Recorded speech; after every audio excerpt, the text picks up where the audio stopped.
Donc, Une bienvenue question, au cours de jeudi. Oui, oui, juste avant que vous commenciez.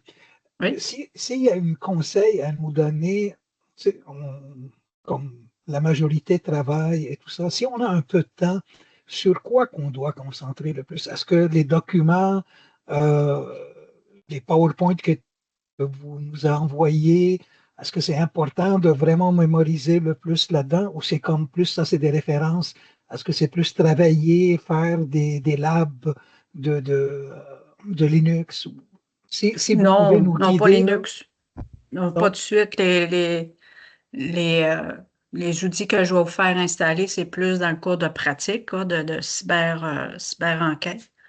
Donc, pour répondre aux questions des devoirs, moi, je veux voir si Ouais. vous avez écouté les cours, si vous avez compris, puis naturellement, toutes les réponses sont dans les PowerPoint.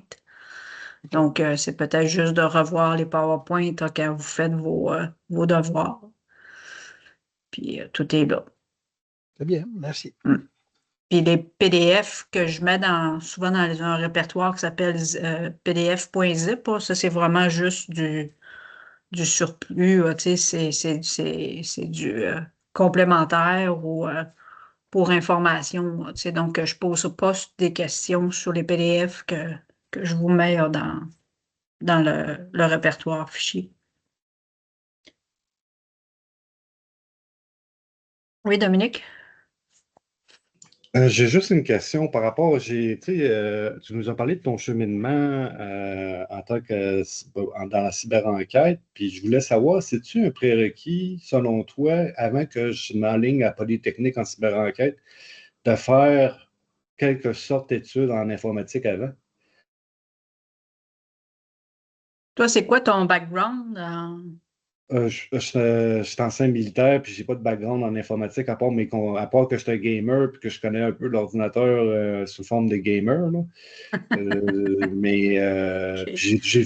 Puis j'ai appris l'ordinateur comme à Ouais, l'utiliser OK. comme un Ben, c'est gamer sûr fait, là. que avec le AEC que tu vas faire là, pour la prochaine année, là, c'est déjà un bon bagage parce Mhm, que moi, j'ai passé par Polytechnique. Donc, ce que je donne comme cours, comme matière, ben, c'est ce que j'ai vu et ce que j'ai appris lors de ces cours-là. mhm, Puis aussi, c'est sûr, avec l'expérience, puis les cas vécus dans les 10 dernières années hein, en cybersécurité ou en cyberenquête. mhm. Mais, tu sais, je me souviens pas c'est quoi ce qu'ils demandent à Polytechnique pour rentrer, mais je pense que avec Tout le ce qui AEC manque, en c'est un deck. cyberenquête, tu vas avoir déjà un bon bagage parce que il y a beaucoup, beaucoup, beaucoup de matière puis de connaissances que tu vas voir à Polytechnique que tu auras vu un petit peu dans le AEC. Parce que le prérequis de la Polytechnique, c'est n'importe quel deck. Fait qu'il n'a pas précisé quel deck, puis il dit n'importe C'est quel ça. deck. Fait que là, je fais, je vais y aller avec mon deck en comptabilité. Bon, en tout cas, c'est pour Ben, ça tu que sais, c'est comme pas tu ça. es un utilisateur de l'informatique au quotidien, tu sais, donc tu Ouais. sais c'est quoi un ordinateur, tu sais c'est quoi tu sais, la base en informatique. On utilise au quotidien l'informatique maintenant, tu sais, donc, OK. puis en plus, tu quand même, tu es un gamer, donc tu sais comment fonctionne Internet, puis courriel, Ouais. puis tu sais, puis Mhm, avec tout ce qu'on va voir dans le AEC, tu sais, mhm, dans les cours de Cédric, je me souviens bien, vous avez vu la base là, en réseautique, l'adresse mhm. IP, les protocoles, les ports, puis ça va continuer dans son cours de pratique, puis après ça, moi, j'en parle aussi. Donc, tu sais, je pense que tu vas avoir un très bon bagage pour commencer à Polytechnique. OK. Merci. Fait que pas besoin de DEP en soutien en informatique, par exemple, ou quoi de même. OK. Non, non. Parfait. Merci. Sinon, il l'aurait mentionné. Tu sais.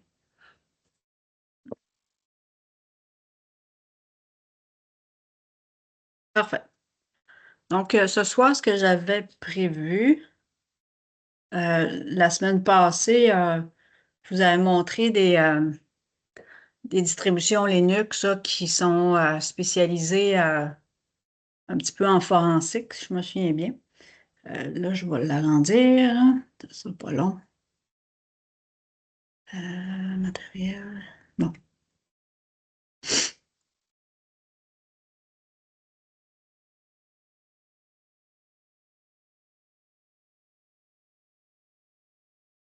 OK. Donc, c'est ça. Donc, on avait vu vraiment un petit peu certaines distributions Linux de forensique. On va en voir d'autres la semaine prochaine. Puis cette semaine, ben, comme on a parlé, le profil puis le côté hacker, euh, on avait vu aussi la semaine passée. Donc, j'avais pensé de vous montrer une distribution, au moins deux distributions à soir. Euh, qui est très, très populaire, qui s'appelle Kali Linux, que peut-être que Cédric vous a déjà parlé dans l'autre session. Puis une qui est un petit peu moins célèbre, mais qui est bien aimée par ceux qui aiment Linux, puis les outils de test d'intrusion, de pentest, qui s'appelle Parrot Security. Je vais la ragrandir encore un petit peu. Charge.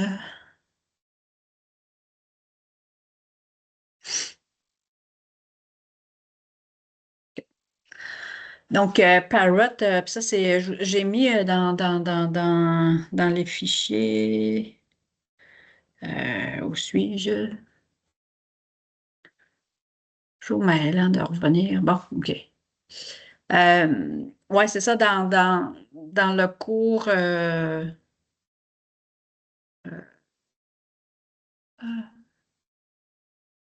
dans le cours 3 aujourd'hui, cours techno, j'ai mis lien machine virtuelle. Donc, j'ai mis les liens pour télécharger, si vous êtes intéressé à télécharger Parrot Security puis Kali Linux. Vous allez voir, Parrot Security a, je pense, c'est 2 ou 3 versions. Euh, mais les 3 versions s'appellent de différents noms, mais moi, j'ai pris Parrot Security, puis c'est elle qui a les outils qui sont intéressants en cybersécurité puis en hacking ou en test d'intrusion. Puis, c'est ça. Donc, euh, vous allez voir que ce soit Kali ou même puis là, Parrot, puis la plupart des distributions Linux, souvent le menu est en haut à gauche. Mais celui-là, ils l'ont mis aussi en bas à gauche. J'ai pas pourquoi ils ont fait les deux, mais en tout cas. Euh, Puis on a dans certaines distributions Linux, on va avoir les, le menu de préférence puis d'administration séparément du menu principal. Donc ici, on a dans le système tout ce qu'on peut paramétrer ou configurer. Euh, c'est exactement un petit peu comme dans Windows avec ce qu'on appelait avant le panneau de configuration. Tous vos paramètres, là, puis vos configurations, personnalisation. Donc, on les retrouve ici pour cette distribution-là, puis administration aussi. Donc, vous avez vu tantôt, j'ai été là-dedans pour la configuration de l'affichage, donc tout ce qui est matériel, configuration du réseau pare-feu, puis tout ça. Donc, c'est dans le système. Puis emplacement, ben, c'est le menu, finalement, c'est un raccourci pour aller vers nos librairies, comme on a exactement dans Windows aussi. Donc, ici, on a les documents, musique, images, vidéos, la corbeille, le bureau. Donc, je me souviens bien, ça, c'est l'équivalent de l'explorateur Windows. Puis ici, dans Linux, on appelle ça Nautilus, si je me souviens bien. Donc, on va dans l'emplacement, puis on va direct à des, à à des librairies qu'on appelle. Puis le gros menu ici, ben, c'est le menu principal. Donc, Ils vont remettre aussi accessoires, capture d'écran, faire, disons, notre outil pour faire nos captures. Euh, Ensuite de ça, on a, qu'est-ce qu'on a? Ça, c'est intéressant, DB Bronzer. Euh, et ça, c'est un client que je vais vous parler au fur et à mesure, quand on va parler d'outils de cyber-enquête. Peut-être pas là, cette session-ci, mais c'est je vais vous montrer dans le cours de pratique, avec des outils pour faire nos images de disque dur, puis comment qu'on analyse euh, un disque dur avec des outils d'investigation. Puis cet outil-là, moi, je m'en sers beaucoup pour ouvrir, euh, ouvrir des fichiers SQL. Donc, c'est des bases de données, SQLite qu'on appelle. Puis, moi, je vais utiliser cet outil-là pour ouvrir les fichiers de l'historique. Quand on fait notre navigation sur Internet avec notre navigateur, que ce soit Firefox, Chrome, peu importe, euh, tout l'historique, toutes les pages web qu'on visite, c'est stocké dans une base de données SQLite qui s'appelle History. Et ce fichier-là, SQLite, on peut l'ouvrir donc avec DB Bronzer. Donc, c'est un outil que je vais utiliser très souvent pour ouvrir justement l'historique que l'utilisateur a fait. Après ça, qu'est-ce qu'on a comme accessoires? Donc, on a quelques accessoires par-ci, c'est ça.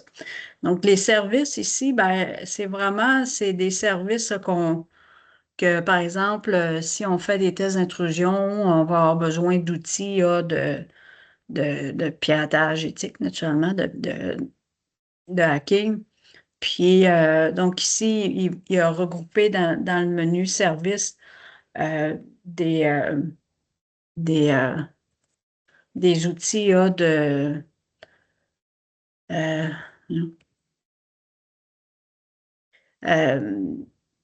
euh, ça comme ici, Beef, c'est un outil graphique qui va créer, si je me souviens bien, on va le laisser aller. Hook. Pourquoi il est ouvert à Hook? Bizarre. OK. Non, c'est pas lui. Apache. On dirait qu'il n'est pas panel. Ah, OK. Là, j'ai pas le username par défaut, à moins qu'ils le disent. Des fois, ils nous disent c'est quoi le. Peut-être Beef, tout simplement.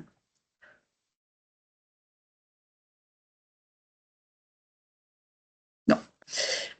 C'est un environnement graphique pour pratiquer si je me souviens bien, des attaques de style euh, des attaques d'applications web, si je me souviens bien. Par exemple, on veut tester un formulaire, euh, il va nous faire tester. Donc, c'est ça, il y a plein d'exercices qu'on peut faire. Puis avec des outils de, de hacking. Euh, je me souviens pas, Beef, vraiment, mais ici, tu voyais, il a starté, il a démarré euh, un serveur web qui s'appelle Apache. Euh, Peut-être que Cédric va vous le montrer à un moment donné. Donc ici, c'est ça. Donc, on peut starter, démarrer des services ou des bases de données. Donc, c'est des outils, par exemple, on a un serveur web ici, Apache, Nginx. C'est des serveurs web souvent qu'on a besoin pour pratiquer sur certains outils de hacking. Le fameux Metasploit, ben, c'est l'outil par excellence d'exploitation de vulnérabilité que les hackers vont utiliser vont utiliser, je dirais, c'est vraiment l'outil, je pense, le plus populaire et le plus important.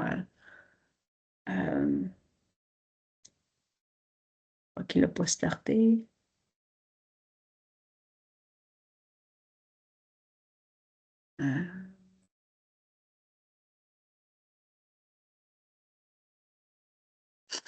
Already start, mais tu ne startes pas. OK. OK. Parce que, il me semble que dans Kali, quand on démarre Metasploit, il démarre aussi Armitage, qui est un autre outil. Ouais, c'est pas grave. Metasploit, donc vous allez voir avec Cédric, il va vous faire beaucoup d'exercices des scans réseau Nmap. Puis pour Nmap, je vais en lancer un tantôt. Donc Nmap nous permet de faire des tests sur le réseau, par exemple, faire un balayage de port et de services sur un ordinateur sur le réseau. Puis quand on a identifié nos vulnérabilités, les faiblesses de la machine ou de l'ordinateur qu'on a scanné, ben, Metasploit va venir après ça, on va, on va pouvoir exploiter la vulnérabilité.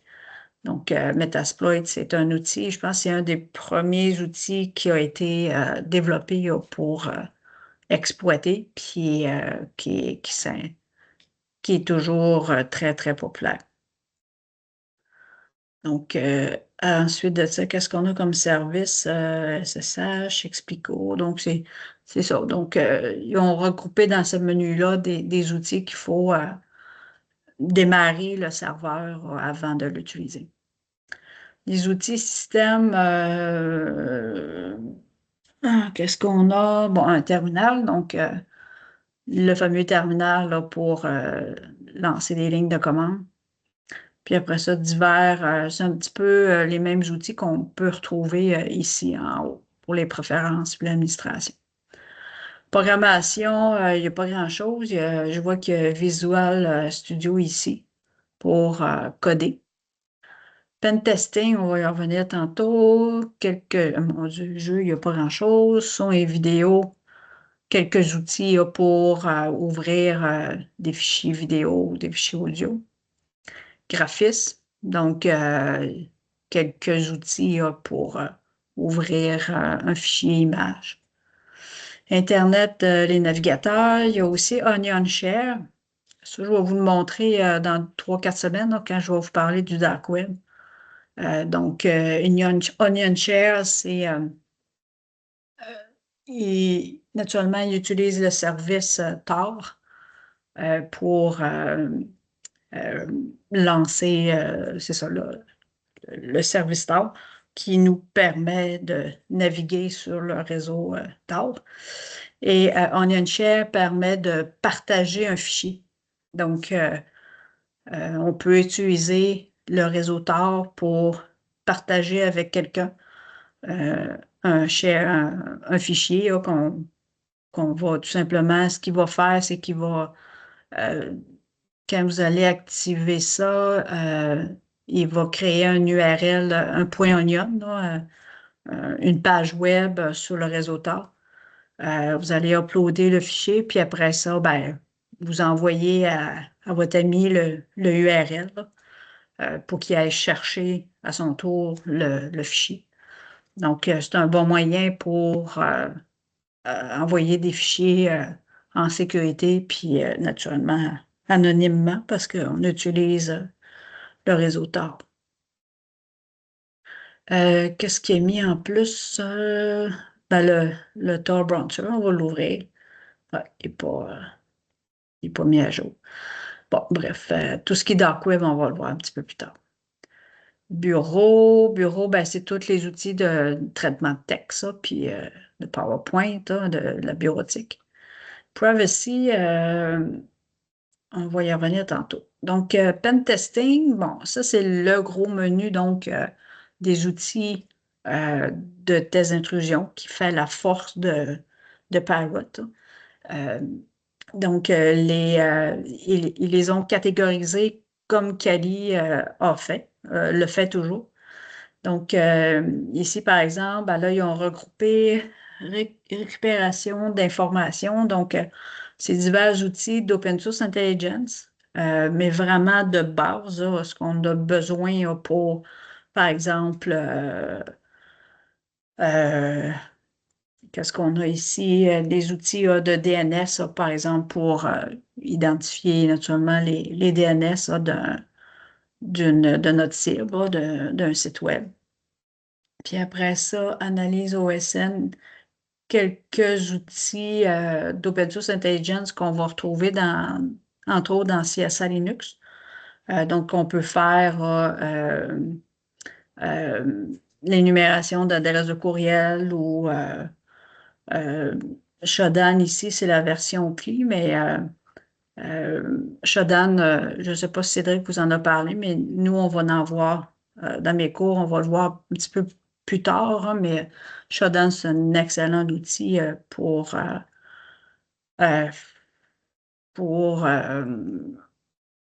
par exemple, pour identifier des vulnérabilités ou euh, par exemple, on met dans le moteur de recherche une adresse IP, puis il va nous sortir les vulnérabilités de l'adresse IP, puis les ports qui sont activés, puis tout ça. Donc, c'est un site web très intéressant. Donc, ici, c'est ça. Donc, ils ont mis des liens vers ce type d'outil-là. Ici, ben, c'est ça. Donc, c'est tout euh, des outils là, pour on a tout ce qu'il faut pour faire un test d'intrusion sur un réseau. Donc, que ce soit des scans, faire des scans, des balayages pour avoir des informations sur c'est quoi les ports qui sont activés sur un serveur web, par exemple, qui est sur le réseau. Bien, on va avoir des outils et ainsi de suite. Donc, je ne ferai pas le tour de tout ça, mais euh, c'est pas mal les mêmes outils qu'on a dans Kali. Donc, on regardera ça aussi dans Kali tantôt. Mais c'est beaucoup d'outils euh, c'est ça, donc qui vont utiliser ceux qui font les pen tests. Là. Euh, Vulnérabilité ici, ben, c'est des outils pour, euh, pour faire je dirais, des tests de vulnérabilité, des tests pour identifier les vulnérabilités ou les faiblesses là, d'un site web. Euh, donc, ils ont catégorisé ici dans la vulnérabilité. Application web, ben, ça ressemble pas mal à analyse de vulnérabilité, là, mais ici au WhatsApp, c'est un outil que OWASP, ça, l'organisme OWASP, qui a fait développer un outil pour faire un test de vulnérabilité sur un site web. C'est très intéressant. On va euh, donc, on met par exemple notre adresse ici. On met, disons, un site qu'on prend pour exemple, exemple.com. On sélectionne. Euh, pourquoi? Pourquoi? Non, attaquer ici. Donc, ce qu'il va faire, c'est qu'il va lancer l'outil là, sur l'adresse qu'on lui donne ici. Puis, il est-tu lancé? Mhm.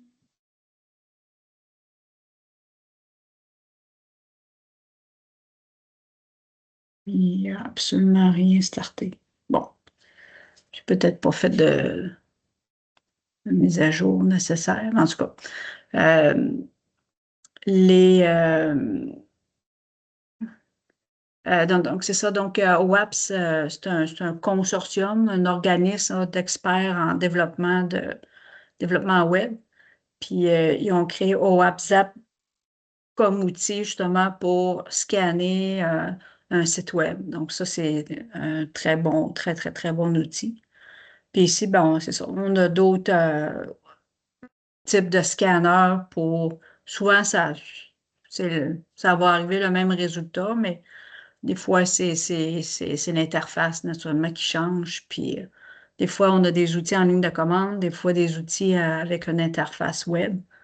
Euh, Puis naturellement, on a des outils vraiment spécialisés euh, pour selon ce qu'on veut faire comme test d'intrusion. Donc, on va utiliser divers outils. Outils d'exploitation, ben, c'est le Metasploit, justement, qu'on va sûrement retrouver. Par exemple, ici, des outils pour exploiter une base de données. Donc, si vous voulez tester une base de données MySQL qui serait sur votre réseau, ben, on a des outils pour tester. Metasploit Framework est ici, puis le fameux Hermitage est là. Bon. Payload, donc c'est divers outils pour exploiter une vulnérabilité. Maintien de l'accès, donc une fois que le pentester, par exemple, euh, avec des outils, va balayer, scanner un serveur web ou un site web, un serveur web, par exemple, puis il va identifier les vulnérabilités. Donc là, il va prendre, par exemple, Metasploit pour exploiter les vulnérabilités qu'il aura détectées. Puis après ça, ben, il va vouloir voir s'il peut maintenir son, son contrôle, si on peut dire, du serveur. Donc, avec maintenir l'accès ici des outils, c'est là qu'il va pouvoir mettre, par exemple, un fameux backdoor que je vous parlais la semaine passée, des portes dérobées. Donc, ça, c'en est une, Backdoor Factory. Puis, je pense qu'il y en avait une ici, WebSploit. Il me semble que ça, c'en est une, Backdoor. Donc, post-exploitation, tout ce qu'on peut faire une fois qu'on a établi une persévérance sur un site, sur un serveur. Donc, c'est d'autres outils intéressants. Mais attaque de mot de passe, on a besoin d'outils. Le pentester voudrait essayer de craquer des mots de passe, donc il va avoir besoin d'outils spécialisés là-dedans. Donc, ici, il y en a plusieurs. Ici, attaque sans fil, ben, ici, son test d'intrusion, c'est d'attaquer un sans fil, puis voir si c'est quoi les faiblesses du point d'accès. Puis ici, ils n'ont pas juste sans fil, là, mais aussi le protocole Bluetooth, euh, RFID. Euh, donc, c'est ça. Donc, diverses technologies. Donc, on a besoin d'outils pour ça. Après ça, qu'est-ce qu'on a ici? Fern Wi-Fi Cracker. C'est un vieux outil, ça. Là. Je ne savais pas que ça existait encore. Ici, j'avais fait mes premiers tests d'intrusion polytechnique, j'avais utilisé ça. Donc, c'est pour craquer euh, un mot de passe d'un point d'accès sans fil. Rappel des souvenirs. Après ça, qu'est-ce qu'on a ici? Tous les outils pour faire du sniffing. Donc, on fait du sniffing sur le réseau d'une entreprise pour du sniffing, c'est un petit peu je dirais, c'est la surveillance sur le trafic réseau. Euh, mais je dirais, c'est une surveillance qui est pas autorisée. Là. Je veux dire, quand tu fais du sniffing, quand tu es hacker, tu vas faire du sniffing, tu vas t'insérer sur le réseau pour faire du monitoring. Ben, le pentester pourrait aussi avoir à faire du sniffing pour détecter des faiblesses sur le réseau, par exemple. Euh, Criminalistique, qu'est-ce qu'ils ont mis?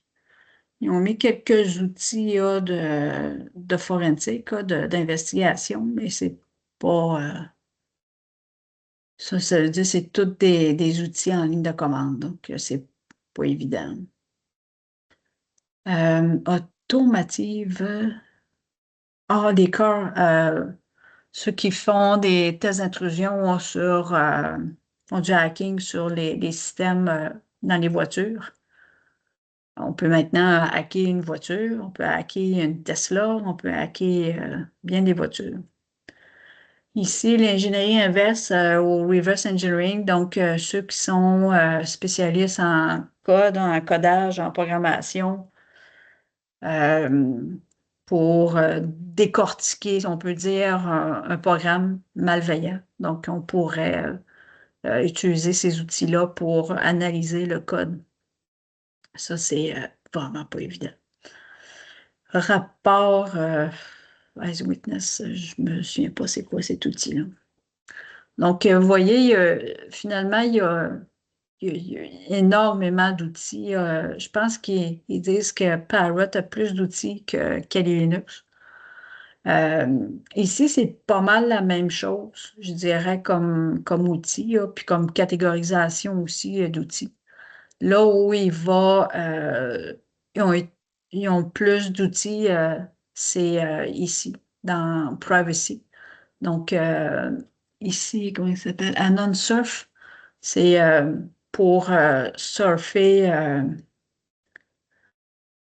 pour naviguer sur Internet là, en ne laissant pas de traces, là, comme un peu IP. Il va changer notre adresse IP.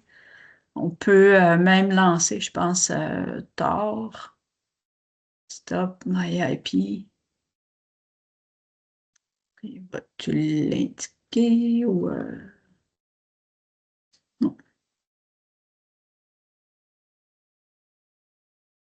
Bref. Donc, Anonsoft pour naviguer anonymement. Donc, un peu comme un proxy. Donc, il va changer notre adresse IP. Puis, c'est pour rendre notre navigation anonyme. Cryptographie, des outils pour chiffrer. Euh, ça doit être pour chiffrer un fichier, hein.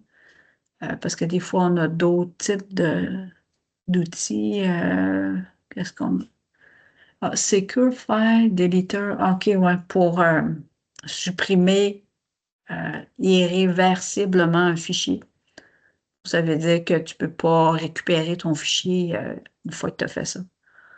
Euh, ensuite de ça, c'est pas mal ça. Ouais. Il semblait qu'il y avait d'autres outils d'anonymat, mais ah ben ils ont mis dans Internet. Ouais.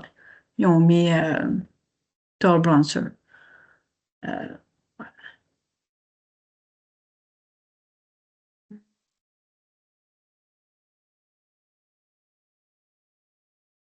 OK, on va l'installer. On va prendre quelques minutes pour se poser de. Au moins, mon Internet pour. Oups. On dirait qu'il est tout le temps bloqué. Connexion établie. Oh.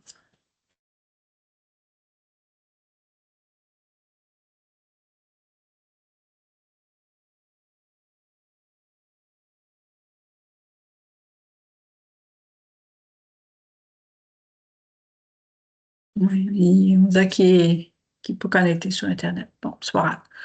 Donc, vous voyez, il y a beaucoup, beaucoup d'outils. Puis, je ne sais pas, je pense ils ont mis des documents. Non. Des fois, les distributions Linux vont mettre des documents PDF. Voilà. On peut. Non, on n'a pas. Donc, c'est Parrot, c'est pas naturellement, je fais pas de test d'intrusion, je fais plus de hacking, c'est vraiment plus ma tasse de thé. Euh, mais je sais qu'il existe, puis si ça vous intéresse, c'est une très bonne distribution pour justement pour faire des tests d'intrusion. Comme je disais l'autre fois, euh, maintenant, il y a des distributions Linux qui se spécialisent dans divers domaines. Donc, Parrot puis Kali va se spécialiser dans les tests d'intrusion ou du hacking. Bon, fermez le main. Sinon, Kelly, ben, comme je vous ai montré hier, la semaine passée, il y en a qui font pour du forensique, il y en a c'est pour l'open source intelligence. Donc, ici, c'est pour des tests d'intrusion. Quand je vais démarrer, Kelly.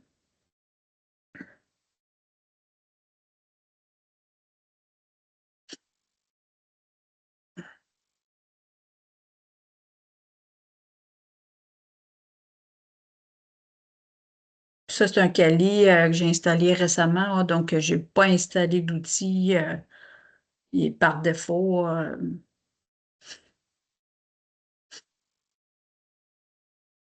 Mon Kali, je pense que j'utilise un petit peu plus souvent et sur un autre laptop.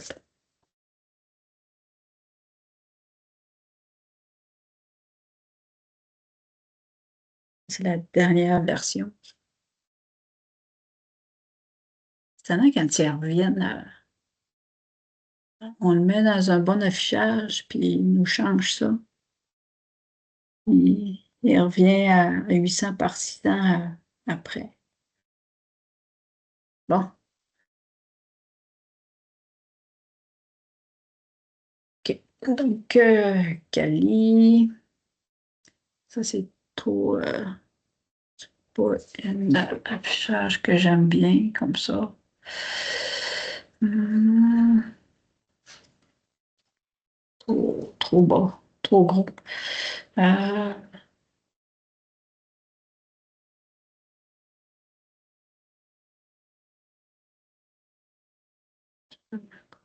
comme ça.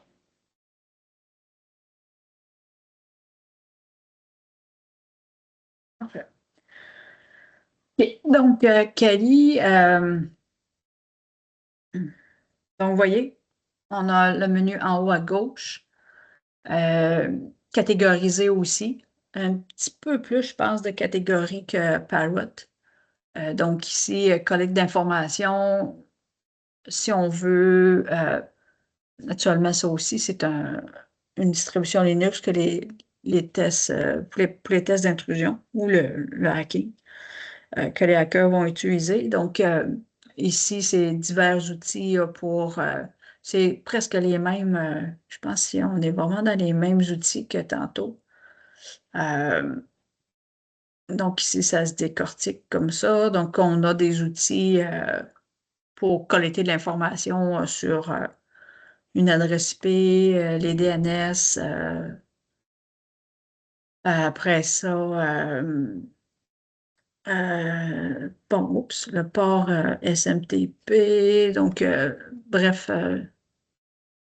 tout ce qui est outils de reconnaissance, c'est ici. Spiderfoot, ça, c'est un outil que je vais vous montrer quand on va parler d'OSN. J'adore Spiderfoot. Euh, c'est un outil qu'on lance quand on démarre. On peut l'utiliser en mode de ligne de commande, mais ça, je ne l'ai jamais fait. Euh, on peut le lancer en interface web, hein, qui est très intéressant. Analyse de vulnérabilité, donc Nmap ici. Ça, c'est Nmap en version, naturellement, en ligne de commande. Donc, on va l'utiliser tantôt. Ensuite de ça, ZenMap, ben, c'est la version graphique de Nmap. On peut retrouver aussi sur Windows, comme ça. Ensuite de ça, bon, divers outils pour l'analyse de vulnérabilité sur un serveur. Application web, donc c'est pas mal les mêmes outils que dans Parrot.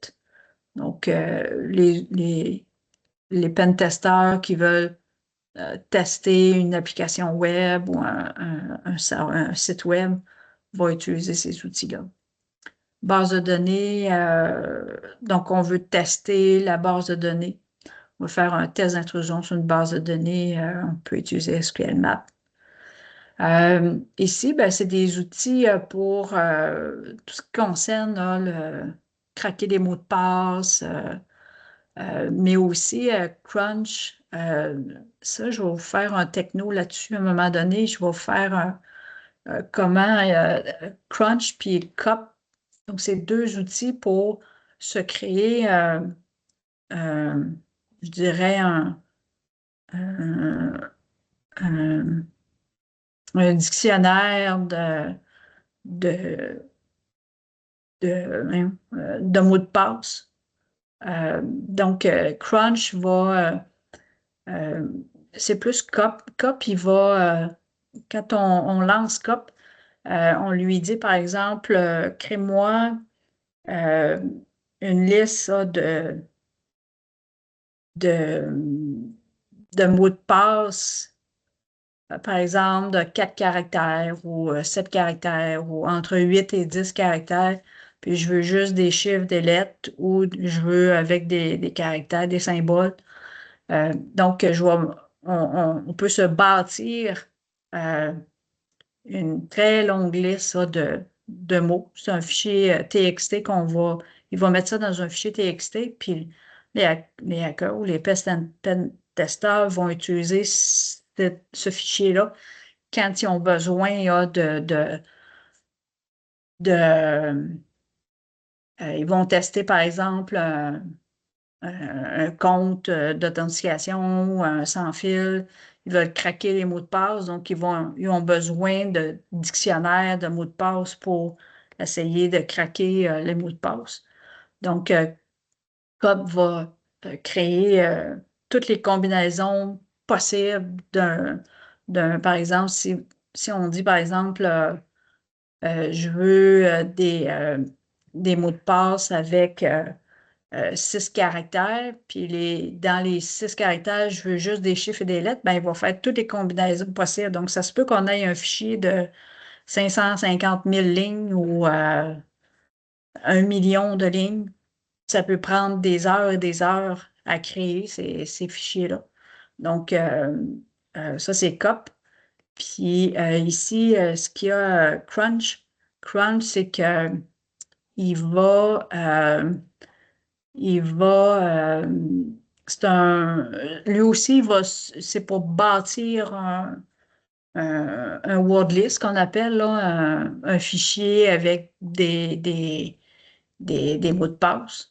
Puis encore là, il va créer des milliers de combinaisons possibles, mais à partir de questions, il va nous poser des questions crunch. Donc, si par exemple, on veut faire parce que on le voit dans l'émission dans Mr. Robot, il l'utilise parce que lui, c'est un spécialiste d'ingénierie sociale, entre autres. Puis, si donc que le hacker veut euh, hameçonner ou veut tester il veut entrer dans le compte Facebook, par exemple, de quelqu'un qu'il connaît puis qui veut le hacker, ben, il connaît la personne, puis donc, Crunch va te poser des questions, puis il va te dire, bon, ben, c'est quoi le nom, le prénom de la personne, c'est quoi le nom et prénom de son conjoint ou sa conjointe, y a-tu un chat, y a-tu un chien, c'est quoi les noms, c'est quoi ses intérêts, il aime le baseball, donc vous mettez le mot baseball, hockey, Canadien de Montréal, peu importe le nom d'équipe qu'il aime, là. Donc, il se bâtit il va te poser plein de questions sur si tu connais bien la personne, puis avec ça, il va bâtir des mots de passe. Donc, par exemple, si tu y mets dans les intérêts, ben, la personne que je vais hacker, c'est un passionné de voitures automobiles, des voitures de sport, ben, on rentre, par exemple, je sais pas, moi, c'est préféré, c'est Porsche, c'est Ferrari, Lamborghini, ben, on énumère tout ça.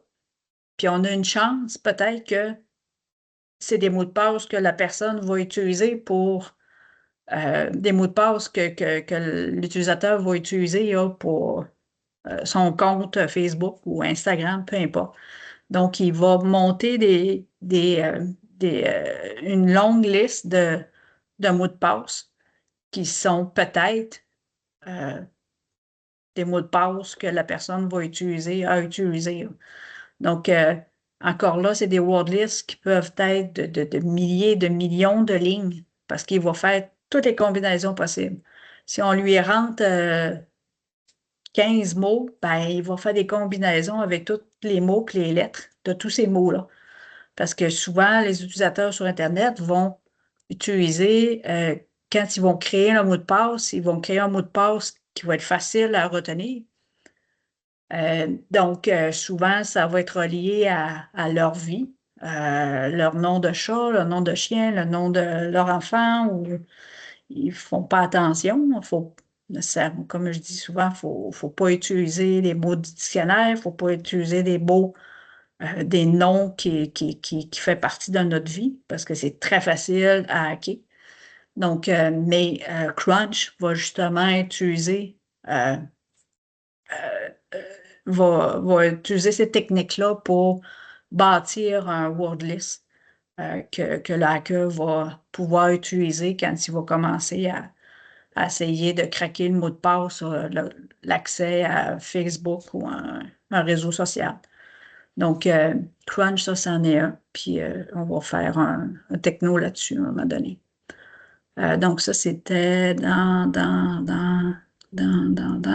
Password Attack.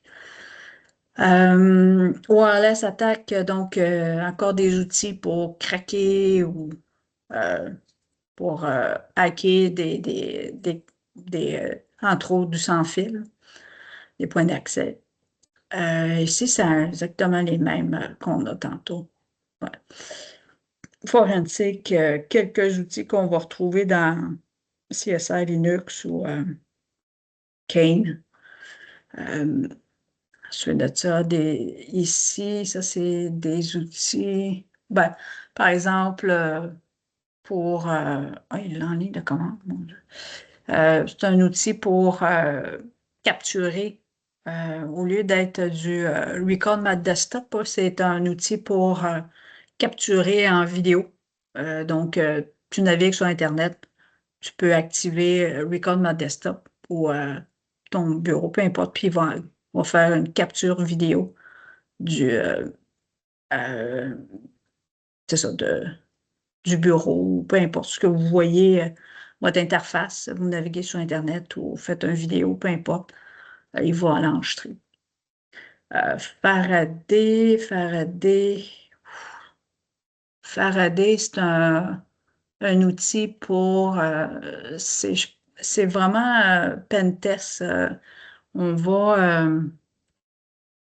tu fais un pentest sur un réseau, puis Faraday va, finalement, c'est comme un gestionnaire de ton pentest.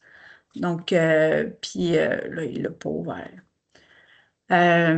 Donc, Faraday c'est un framework, c'est un cadre qui va te guider dans tes pentests, donc, puis qui va faire la gestion de tout ce que tu auras découvert pendant ton test d'intrusion sur un serveur, par exemple. Donc, il va sauvegarder les adresses IP que tu as trouvées, les vulnérabilités, puis tu vas pouvoir faire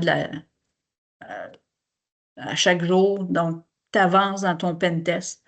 Ben, ça va être ton interface, ça, ton guide, si on peut dire, pour faire ton test d'intrusion. Puis tu peux faire un scan and map, puis dans Faraday, tu vas avoir les résultats. Donc, c'est bien. Social engineering. Ah oui. Ça, c'est. Comment ça s'appelle, non?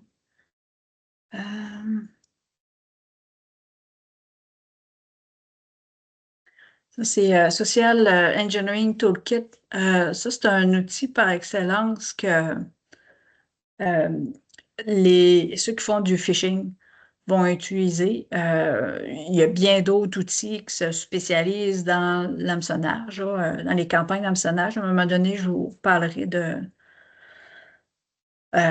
GoFish. Mais ici, c'est un outil, par exemple, tu veux, tu vas, tu veux créer tu vas cloner.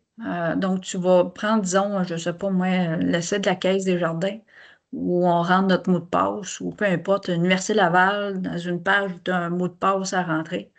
Donc, tu vas lui dire, ben, fais-moi un clone de cette page web-là. Puis, après ça, ben, le hacker va avoir un serveur web pour sa campagne. Donc, ça va être hébergé sur ce serveur-là.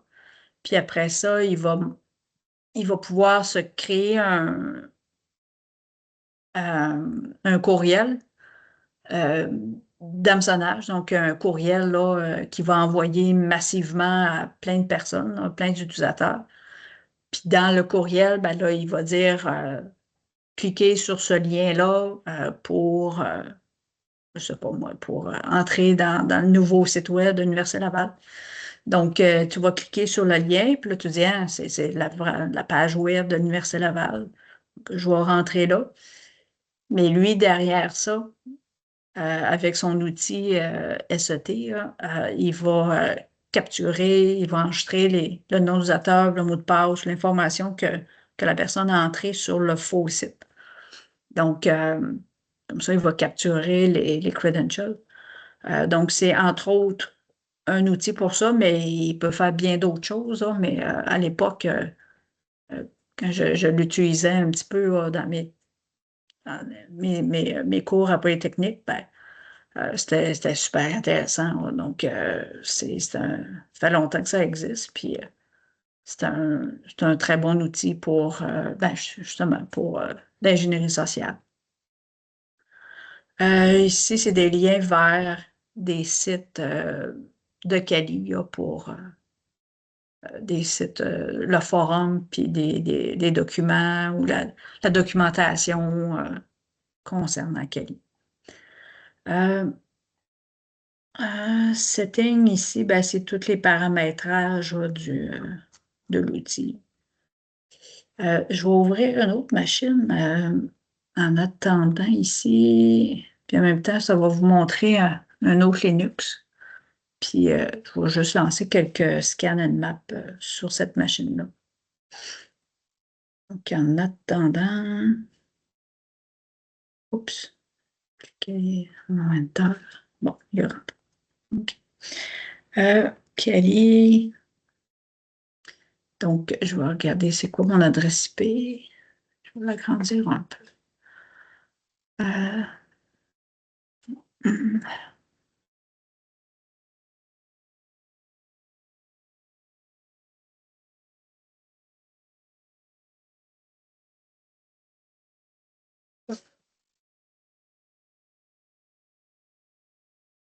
Ah, trop grand.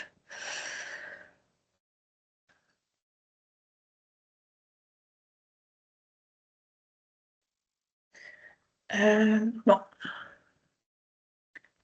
mon adresse 192.168.1.8. OK, donc, donc cette distribution-là, qui s'appelle MX Linux, euh, c'est elle qui est installée sur le portable qui est à côté de moi, hein, l'autre. Je l'aime bien, c'est très simpliste comme interface, euh, on a donc la barre d'outils ici, avec la barre de menu ici, catégorisée aussi setting, la bureautique, les outils MX12, multimédia, Internet, les graphiques, les jeux, développement, accessoires. On a les mêmes liens ici, les icônes qu'on va retrouver aussi ailleurs. Ici, on a les updates. Donc, quand tu es vert ici, ça veut dire qu'on a des mises à jour à faire. Donc, on fait upgrade, il fait la mise à jour. Donc, c'est intéressant parce qu'on a une indication ici, là, comme quoi on a des mises à jour à faire. Donc, ça, c'est bien. Puis, je vais aller voir mon adresse. Oups, un peu plus loin là même. Zoom in. On trouve plus par contre. Il fait pas.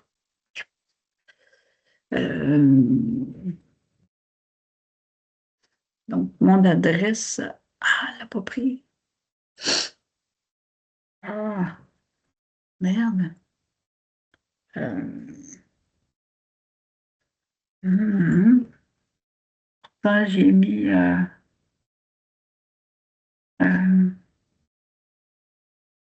accès par pont.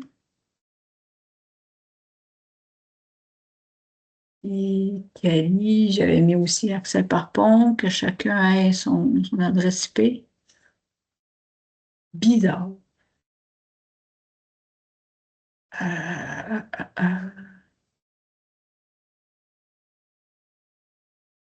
euh, ça qu'il n'y a pas. Ah, c'est son réseau qui n'est pas, oups, qui est pas activé. Ah, je m'en souviens plus. Un peu ici, il me semble que. Un peu, c'est quoi dans la commande? Eh boy. C'est rare qu'il ne starte pas son service réseau.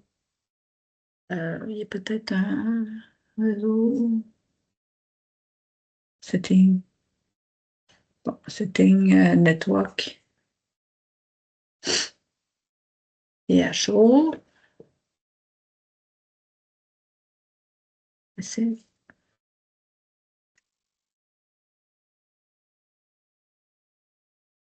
pas qu'il n'a pas parti. Peux-tu parce que tu es filaire au lieu de Wi-Fi? Parce que ton autre Linux, c'était ça du Wi-Fi, la carte réseau. Ouais.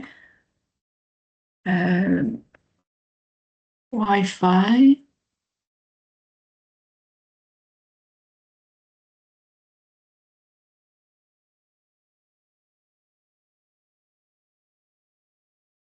Ouais.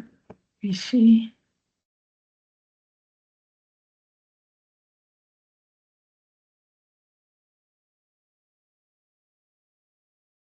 Je sais pas pourquoi.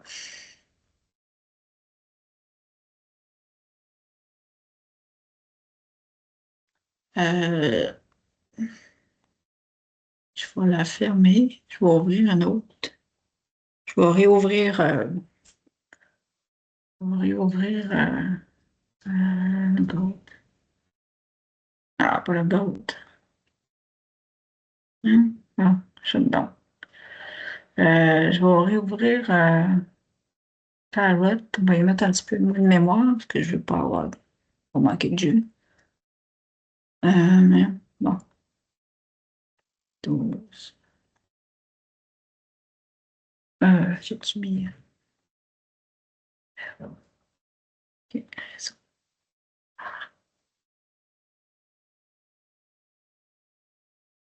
Il ne peut pas.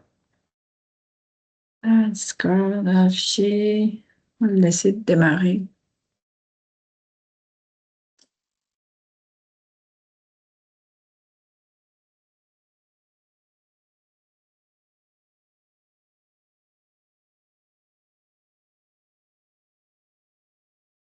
OK. Bon, j'ai mis Bridge aussi.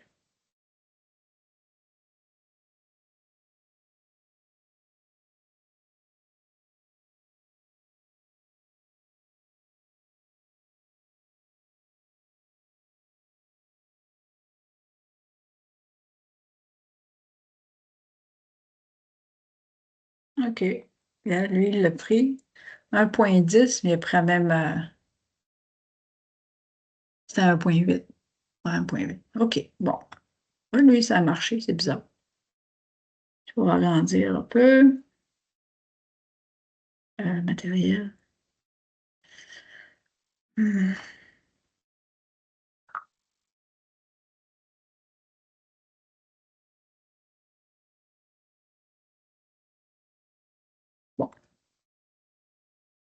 Donc, lui, son adresse IP 192.168.1.10. Puis, je vais fermer lui. Je vais ouvrir mon Kelly. On a dit là 1.8. OK. Bon, c'est important qu'il soit sur le même sous-réseau. Donc là, je voulais juste faire un petit peu, je vous parle souvent de Scan and Map. Donc, un outil par excellence qu'on va utiliser pour faire des scans. C'est un outil qui est très populaire, qui s'appelle Nmap. Donc, Network Mapper. Puis, Nmap justement, c'est un outil pour faire des scans de vulnérabilité ou des scans de port. Puis, on peut utiliser donc la version en ligne de commande, puis une version aussi graphique que je vais l'ouvrir tantôt. Donc là, moi, je voudrais savoir, par exemple, ben, ma machine, je vais la mettre. Est-ce qu'on va voir quelque chose si je la mets côte à côte?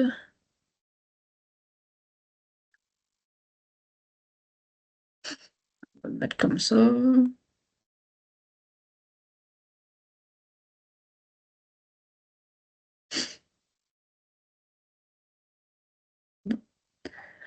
Donc, c'est ça. Donc, moi, je veux voir la machine Parrot, c'est quoi tout simplement les ports qui sont ouverts. Donc, on peut y aller en, je dirais, très basic, de base. Tout simplement, j'ai dit tout simplement son 1.10. Le moins V ici, ça veut dire verbose. Donc, donne-moi un petit peu plus d'informations sur le résultat du scan. On fait Enter, puis bon, c'est rapide, c'est sûr. Puis, ce qui me dit, en gros, ce qui est important ici, vous voyez, port, state et service. Donc, le numéro du port, le port 53, state, donc c'est quoi son état est ouvert, puis le nom du service est domain, le service du port 53. Puis il me donne aussi la MAC adresse. Naturellement, la MAC adresse, c'est une machine virtuelle, donc vous allez retrouver ici, parce que c'est VirtualBox. Donc, je vous ai dit la semaine passée, je pense, cette semaine, la MAC adresse, c'est une adresse physique qu'on a dans nos portables, mais aussi, ici, on a besoin de cartes réseau virtuelles. Donc, ici, si j'allais sur Internet pour savoir c'est quoi le manufacturier de cette carte-là, ben, ça va être VirtualBox, Oracle VirtualBox. Donc, c'est ça qui m'indique le manufacturier. Puis ici, ben, c'est unique au monde. Donc, si par exemple, c'est ça, donc, on va le faire tantôt. Donc, ici, je vais faire l'inverse tantôt. Mais regarde, je vais juste faire un if config, puis je vais avoir mon adresse MAC du Kali ici. Donc, vous voyez ici, Ether adresse. Donc, vous voyez 08, deux petits points, 0027 AD 25 Moi, ça 87. coupe. Est-ce que je suis la seule à ce que le son coupe? Moi, mon son est correct ici. OK. Des fois, c'est Teams, hein, c'est temporaire. Donc, ici, la MAC adresse indique le manufacturier, qui est manufacturier de la carte du réseau virtuel. Donc, vous voyez, c'est la même 08 0027. C'est la même que elle, parce que, comme je vous dis, c'est deux c'est deux machines dans VirtualBox. Donc, ils vont prendre la MAC adresse du manufacturier de VirtualBox. Donc, mais ici, ça diffère, donc c'est différent. C'est différent. 25,87, c'est ça. Ça, c'est normal parce que c'est unique après. Donc là, moi, j'ai lancé tout simplement un scan pour savoir c'est quoi les ports qui sont ouverts sur Parrot. Puis on a le port 53, puis ça nous donne en plus la MAC adresse de la machine qu'on a scannée. Mais je pourrais faire un map plus détaillé. Je vais garder la même adresse ici. Mais je vais lui dire, ben, le port 53, donne-moi un petit peu plus d'informations sur le port 53. Donc, moins P, comme je sais qu'il est ouvert, le port 53. Je vais lui demander un petit peu plus. Bon, mais il ne me donne pas bien grand-chose. Mais je vais faire ici un scan SV, ouais, scan version. Ça veut dire, fais-moi un scan et tu vas me donner l'information exactement sur le port 53. Donc ici, vous voyez, il y a un petit peu plus. Ça. Il va nous donner un petit peu plus comme résultat tantôt. OK. Donc, vous voyez, il m'a donné la version. Donc, la version du domaine ou du service domaine sur le port 53. Donc, qui s'appelle DNS-MAS. Donc, ça veut dire que le service qui est exécuté sur la machine ici, Parrot, sur le port 53, c'est le service que la version DNS-MAS. Puis, il ne me donne pas d'autres informations de plus. La MAC adresse est toujours là. Donc, ça, c'est un scan de version qu'on appelle. Puis, Nmap, ben, il y en a énormément des types de versions, des types de scans, là, Nmap. Donc, ça, c'est... je pourrais lui dire, fais un scan de version sans lui donner un numéro de port. Je n'ai pas besoin du port 53. Je ne sais pas quel port, par exemple, je ne sais pas quel port que Parrot a ouvert. Donc, il fait juste lui dire un SV pour version, puis il va me sortir la version. Naturellement, il n'y a pas beaucoup de ports. Ça aurait été fun s'il y avait eu d'autres ports ouverts. Donc, il y a divers types de scans. Il y a les scans, d'habitude, moins A. Moins A, il va être un petit peu plus complet. L'attendre.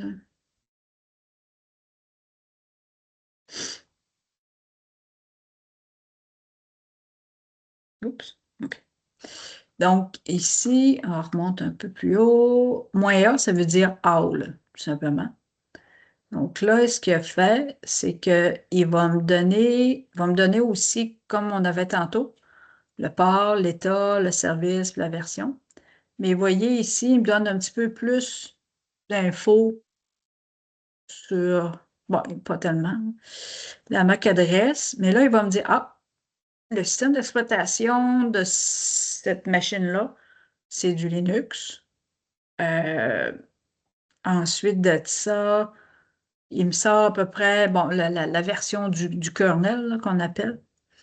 Après ça, depuis quand est-ce que ça a été 27 avril? Ouais, c'est ça. Pourquoi qu'il dit uptime? Uptime, là, ça veut dire depuis quand qui est ouvert, mais ça fait pas depuis 27. C'est pas grave. Donc, traceroute, il a fait un traceroute. Donc, ça n'a pas pris de temps parce que j'ai juste le port 53 qui est ouvert. Mais imaginez une centaine de ports qui seraient ouverts, puis je ferais un scan all, ça prendrait des heures. Parce il nous donne comme dans son résultat beaucoup d'informations. Donc, ça, c'était une map en quelques minutes. Puis, si par exemple, j'avais une autre machine d'ouvert, je pourrais lui dire, ben, disons que là, je ne l'ai pas, mais ben, je pourrais faire ici 0/24, ça veut dire scan toutes les machines sur le réseau 1.0. Donc, là, normalement, il y a juste la machine-là qui est ouverte. Sinon, il va pogner toutes mes autres machines, ouais. Il va pogner toutes mes autres sur mon réseau ici. Donc, peu importe si c'est une machine virtuelle ou un ordinateur, normalement, il devrait les pogner. C'est le même sous réseau.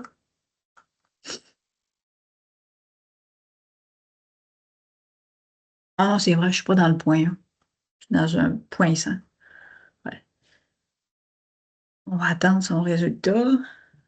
Donc, si vous avez, par exemple, 35 machines sur votre réseau, sur le 192.168.1 point quelque chose, donc jusqu'à 250, il va toutes les, euh, les énumérer, puis il va faire le scan and map selon ce qu'on a donné comme argument. Comme là, j'ai fait juste demander un scan de version. Donc, il va me sortir les, euh, les ports qui sont ouverts avec leur version sur toutes les machines qu'il y aura détectées comme sur le sous-réseau. Mais là, je devrais avoir juste la machine Parrot. Parce que mon réseau ici, c'est pas 1 point quelque chose, c'est 100 points quelque chose. Je me suis bien. OK, OK, il est fini. Donc ici, qu'est-ce qu'il a trouvé? Donc ici, il a trouvé bon, la machine qui me donne l'adresse IP. OK, le 1.1, ouais, ça c'est une machine. OK. OK, il a trouvé mon deck.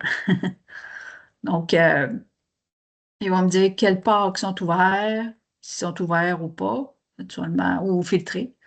Puis c'est quoi le service qui est? J'ai un service FTP Massify. Hmm. Euh, Port 53, 80, 43. Euh, Ça, c'est une autre machine. J'ai plusieurs. Non, c'est elle. C'est ça. C'est mon. Ouais, OK. Le gars. Puis là, quelle machine? Ben, ça, c'est. Qu'est-ce qu'il a trouvé aussi? La 1.8. Donc, la 1.8 qui est ici. Et pourquoi qu'il ne m'a pas rien donné sur le port, à moins que je ne voie pas? OK, il est ici. OK, comme on l'avait tantôt. Donc, on peut scanner plusieurs machines en même temps, donc pas juste une machine. On peut lui donner, donc, on pourrait même, je ne me souviens plus de la commande, on pourrait, disons que si vous auriez je vais me bâtir ici un petit fichier. Yes. Par exemple, ici, j'ai, bon, 192, 168.1.8, 192, 168.1.1. Oups. 8. Donc, je pourrais monter un fichier, un petit fichier bloc-notes, un petit fichier texte, puis lui dire, ben, fais un nmap sur toutes les adresses IP qui sont dans le fichier texte. Donc, par exemple, je ferais juste un scan version. C'est quoi dans la commande? Je m'en souviens plus. Moins, il me semble que c'est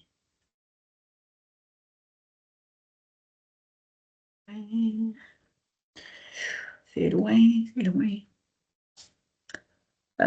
Scan, nmap. Après ça, input file. Nmap.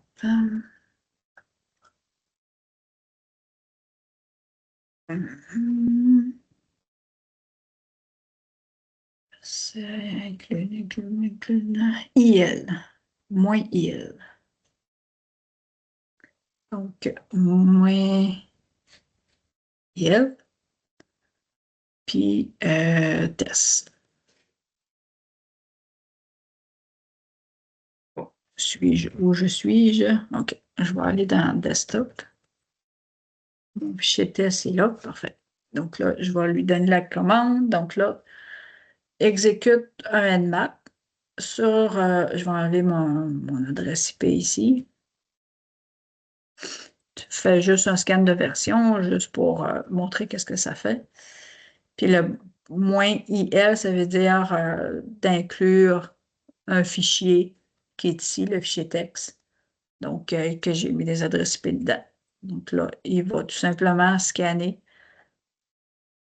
les adresses IP que j'ai mis dans mon fichier texte. Donc, si par exemple, vous avez un gros réseau avec des dizaines et des dizaines d'adresses IP, puis vous voulez faire des tests sur ces adresses IP-là spécifiquement, donc on pourrait faire ça comme ça.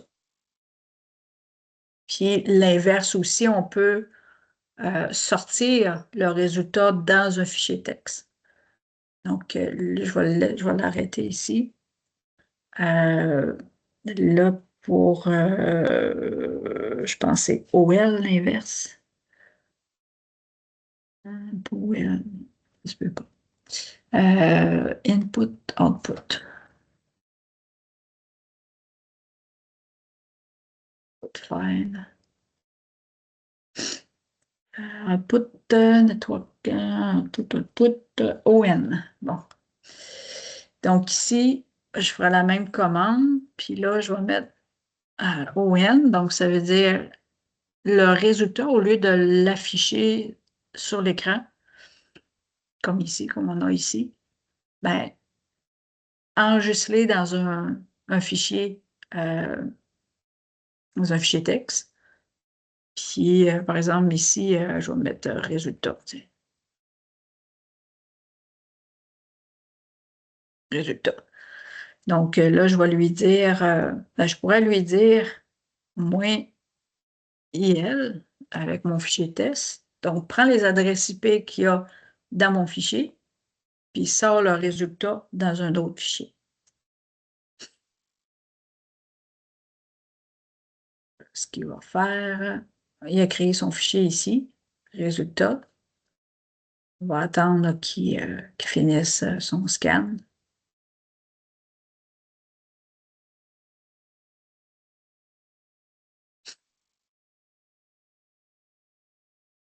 Il va me l'indiquer quand il va avoir fini. Donc là, j'avais mis .8 puis le .1.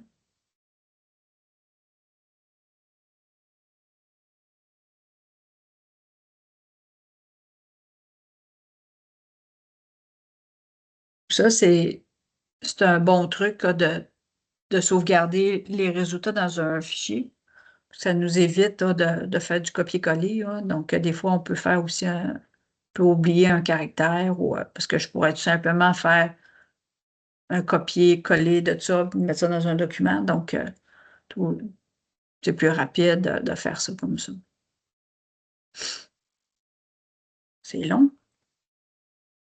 On va faire ça d'ici. On va aller voir. Il a dû commencer à l'écrire, c'est ça.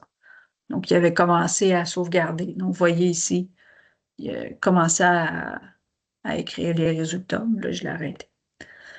Donc, avec Nmap, quand on va sur le site Nmap, puis il y a beaucoup de sites aussi d'aide pour faire des scans Nmap. C'est un excellent outil qui est très,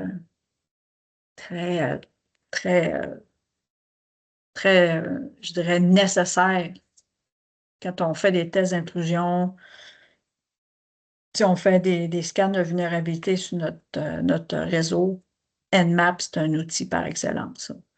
On appelle souvent ça ben, c'est ça, c'est un outil qui est très, très, très intéressant, puis qui est très utilisé par la communauté. Donc, Nmap, puis Nmap, on peut aussi, il y a des scans qui s'appellent NSE, Scripting Engine. Donc, ce que ça fait ici, c'est, ce que ça donne, c'est, par exemple, je pourrais, ici, c'est juste des exemples, là, mais il y a une base de données à un moment donné, où est-ce qu'ils l'ont mis? Document portal, installation, référence guide, c'est ça.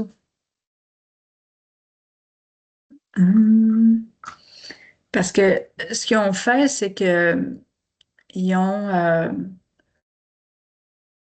avec Nmap, on pourrait faire un scan, disons, sur votre réseau. On fait un scan sur le réseau. Euh, Puis on veut spécifiquement euh, identifier un poste qui a une vulnérabilité quelconque. Une vulnérabilité, par exemple, je ne sais pas, mais une vulnérabilité sur le serveur DNS, par exemple. Ben, en mettant un script, puis avec la bonne information ici, là, je ne me souviens plus où est-ce qu'elle est, la base de données, là, mais euh, il y a une base de données là, qui va nous donner tous les... Non, je ne le trouve pas. Euh, c'est une base de données là, euh, de divers scripts pour euh, faire des scans sur une vulnérabilité en particulier, là. On peut mettre même un numéro de CVA, si je me souviens bien. Euh, Puis, on pourrait même, euh, on pourrait aussi, avec les scripts NSA, faire un Nmap pour identifier est-ce que telle adresse IP là, de telle machine sur mon réseau, tel ordinateur sur mon réseau avec son adresse IP, etc. Donc, est-ce qu'elle est vulnérable à une attaque de déni de service? On pourrait même faire ça. Donc, c'est des centaines de scripts qui, naturellement, ça prend le guide parce que ne peut pas retenir tout ça par cœur. Puis là, je ne le trouve pas, mais c'est donc, finalement, on utilise Nmap de base avec toutes ces options pour faire des scans, mais il peut aller plus loin encore avec les scripts NSA pour, t'es là ici, hein? OK, sur une autre page, un autre site. Script NSA. C'est le lien direct que... Ouais, OK. Il donne des bons exemples ici. Par exemple, faire un brute force, faire détecter, c'est ça, ce que je disais tantôt, détecter si euh, un actif est vulnérable à un déni de service. Donc, vous voyez ici, là, ça c'est le script NSA. On pourrait exploiter aussi avec, ici, il a mis le, l'identifiant là, de la vulnérabilité, parce que vous allez voir plus tard dans d'autres cours euh, que chacune des vulnérabilités porte un nom ou un numéro. Donc, ici, il va dire à Nmap, ben, tu as détecté telle vulnérabilité sur cette machine-là. Maintenant, exploite-le. Donc, c'est super intéressant. Euh, euh, Ici, qu'est-ce qu'on a? Script. lister. OK, ouais, on peut les lister, c'est vrai. Donc, mais je voudrais voir quand il lance. OK, ici. Vous voyez, là, par exemple, Nmap avec le script ici, là, puis Discovery. Qu'est-ce que ça veut dire? Nmap ne propose pas vraiment d'option pour parcourir les sites. Vous pouvez utiliser la commande script L suivie du nom. OK, si on veut avoir de l'information sur le script qui s'appelle Discovery. Donc, c'est un outil qui est excellent parce que souvent, euh, on pense que Nmap, c'est juste un scanner, alors qu'on peut aussi, une fois que tu as détecté la vulnérabilité sur une machine, ben, tu peux l'exploiter aussi ou en tout cas voir si est-ce qu'elle est vulnérable, est-ce qu'elle est exploitable. Donc, c'est un très bon outil. Il y a des livres aussi. Il y a un livre juste qui s'appelle Nmap Network Scanning, qui est à peu près épais comme ça. Donc, c'est juste des scripts puis des options, les arguments qu'on appelle là, pour les différents types de scans.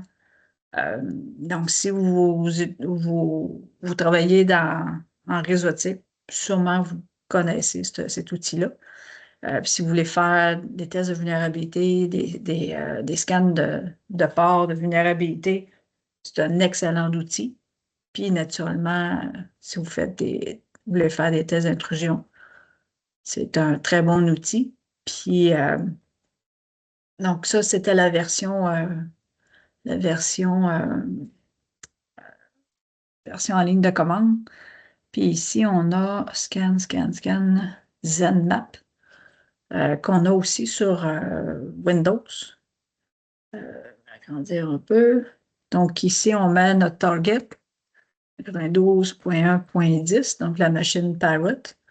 Puis là, ici, ben, je pourrais dire, je veux un scan intense, je veux un scan de ping, ça veut dire un scan, je veux juste voir est-ce que la machine est ouverte ou est fermée. Donc, Quick Scan, je pense que c'est un scan de base.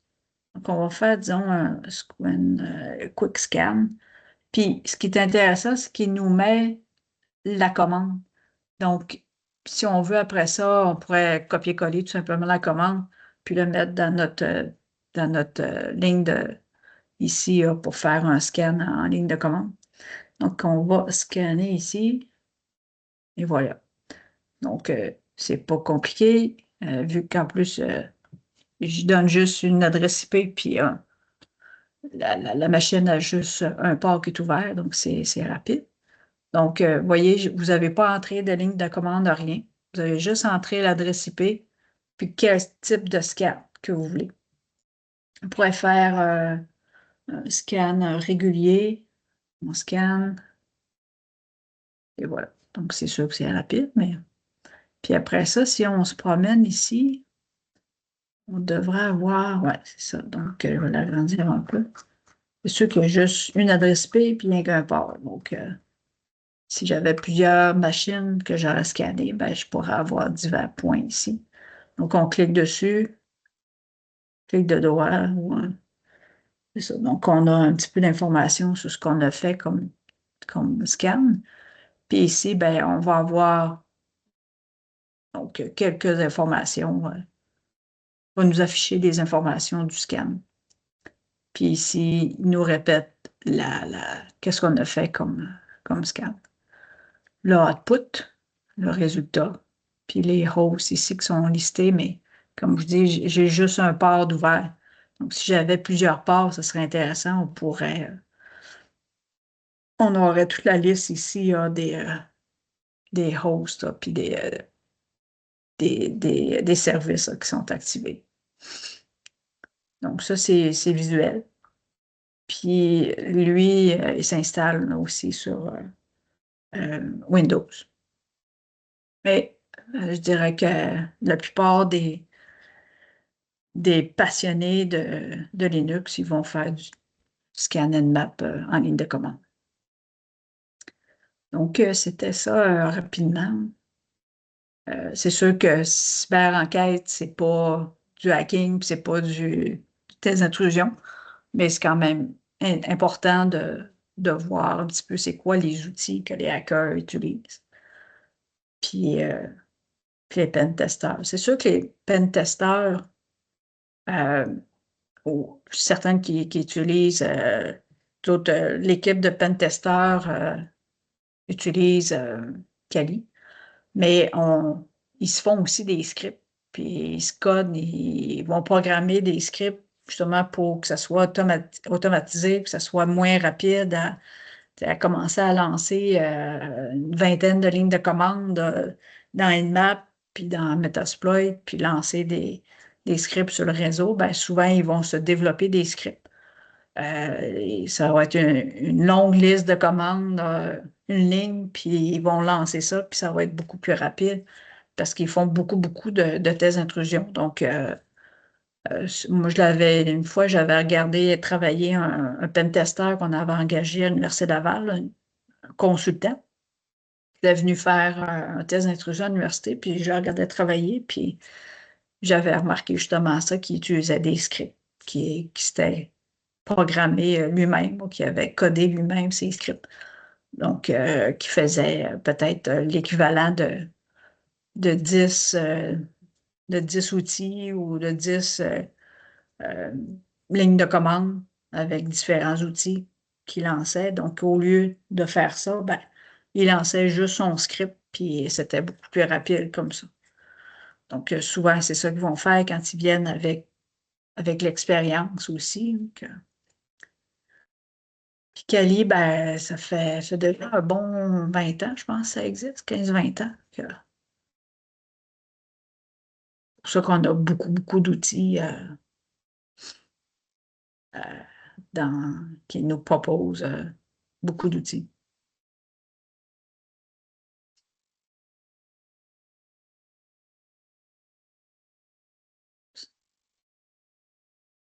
Donc, c'est ça que je voulais vous montrer. Puis, au fur et à mesure, je vais vous montrer d'autres distributions. Il y en a tellement. Euh, donc, peu importe le domaine qu'on est, qu'on fasse des pen tests, ben, il va y avoir des distributions Linux pour ça. On fait la cyber-enquête, on va avoir des distributions pour ça, etc. Donc, ça, c'est bien. Sinon, Windows, ben, il y a des outils pour faire des tests d'intrusion en version Windows. Il y a, il y a une, il y a une VM qui s'appelle, je vais vous mettre ici, Commando.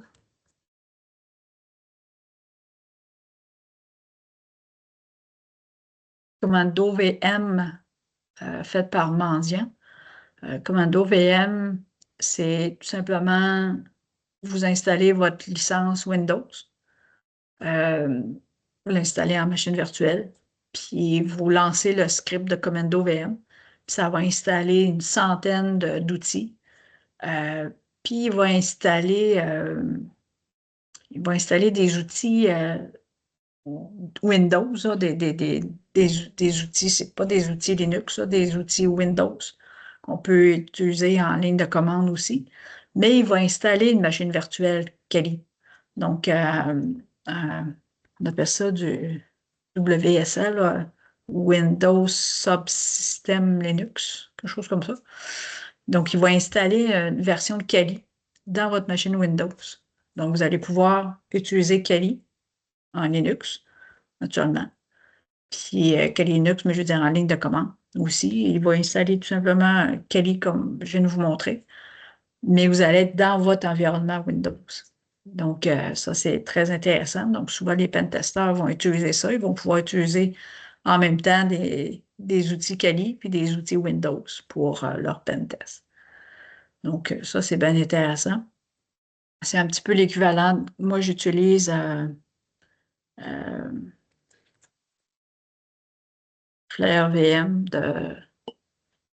de Mendiant aussi. Mais ça, c'est pour l'analyse de malware. Donc ça, je vais vous montrer ça dans l'autre session de pratique de cyberenquête. Je vais vous montrer Flare VM pour l'investigation et aussi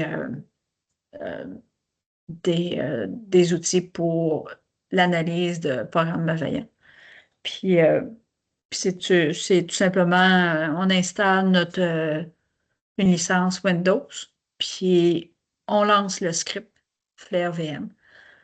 Puis c'est comme Commando VM, donc il va installer des centaines d'outils.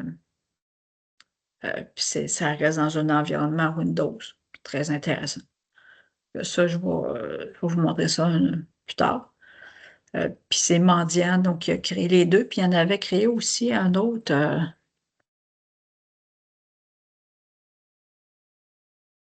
qui avait créé Threat Pursuit pour faire du Threat Intel, mais elle est discontinuée. Elle ne marche plus.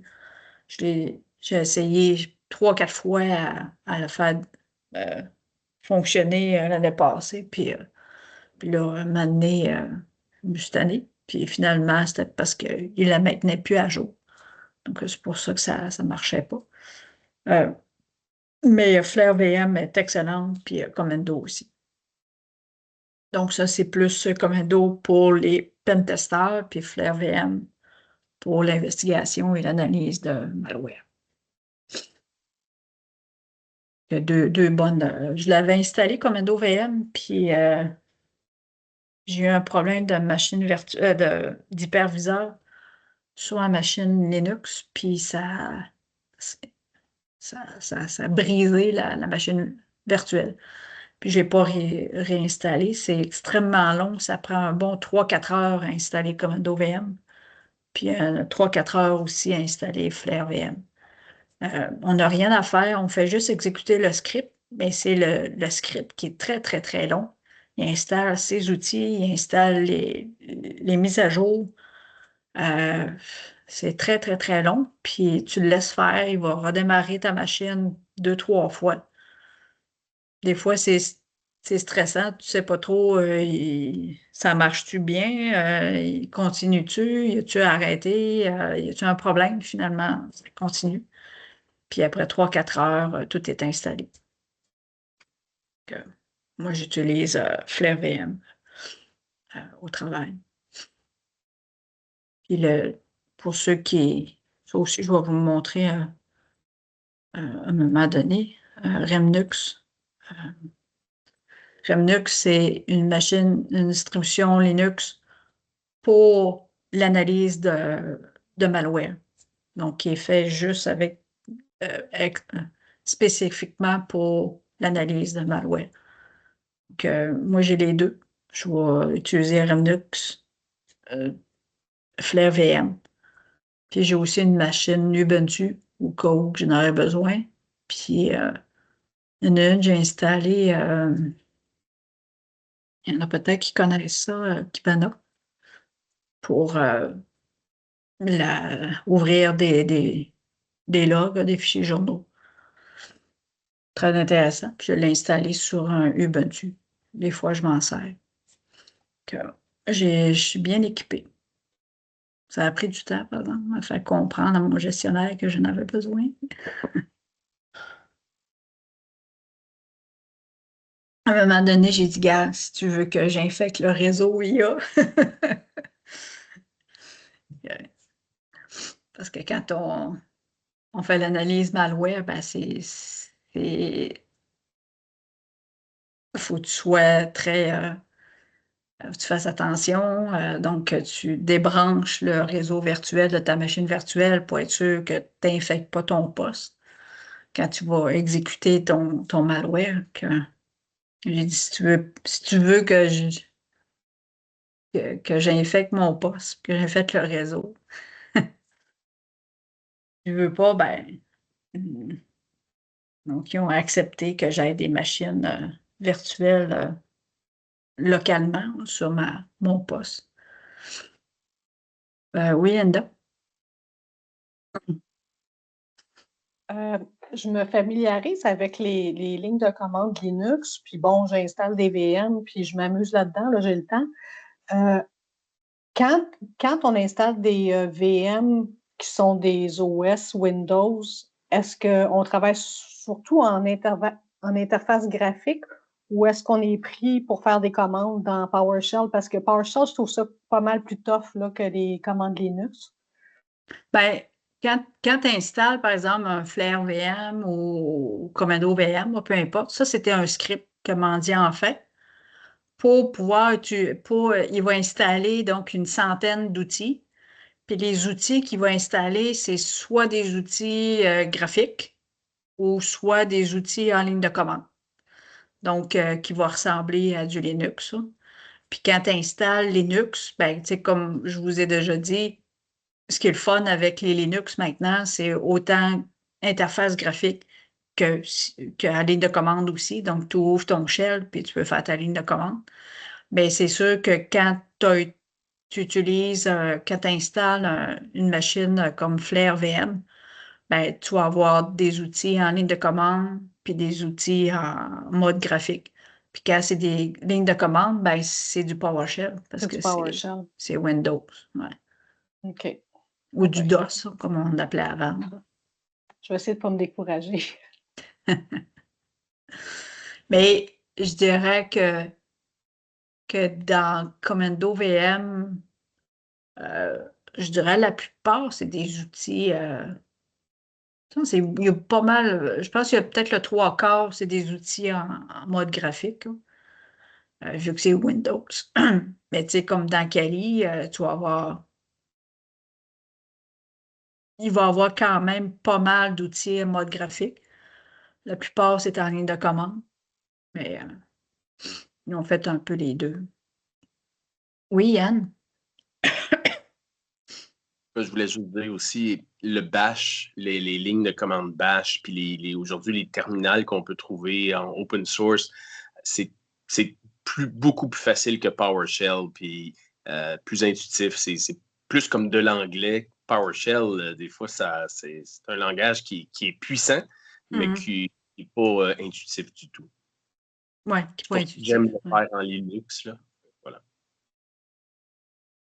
À l'époque, quand j'étais à l'université, j'avais pris un petit cours de bash script, de scripter mes propres scripts bash. Puis j'aimais bien ça. Mais là, j'ai complètement perdu ça. Mais je faisais des petits scripts, c'était pas trop compliqué, là, mais des scripts qui te permettent d'automatiser justement des scans ou des mises à jour, des crans ou des trucs comme ça. C'était le fun de dire, ah, c'est moi qui l'ai développé. Mais j'ai fait ça 3-4 ans, puis après ça, j'ai pu à faire d'autres scripts bash. Mais, Et aujourd'hui, en plus, avec les sites comme Copilot, etc., on leur dit, j'aimerais faire un... Si on comprend la structure, comment est-ce que, dans quel ordre ils exécutent ces commandes, puis si on peut trouver des cheat sheets pour ça, puis on leur dit, développe un script pour faire ça, ça, ça, ça, puis qu'on connaît le vocabulaire, c'est pour ça qu'on est dans le cours. Mais après ça, la machine va nous donner le script, puis on est capable de tout faire. Il ne faut pas en avoir peur. En tout cas, je crois. Oui, c'est ça. Ouais. Ça, c'est génial. J'ai un ami qui m'a suggéré d'utiliser Software Architect de GPT, OpenAI. Puis vraiment, là, moi, j'ai vu une différence entre utiliser ça ou utiliser Mistral ou Copilot. En tout cas, à date, je trouve que c'est vraiment ça coche, là. Ah, ça fait peur, des fois. Un petit peu.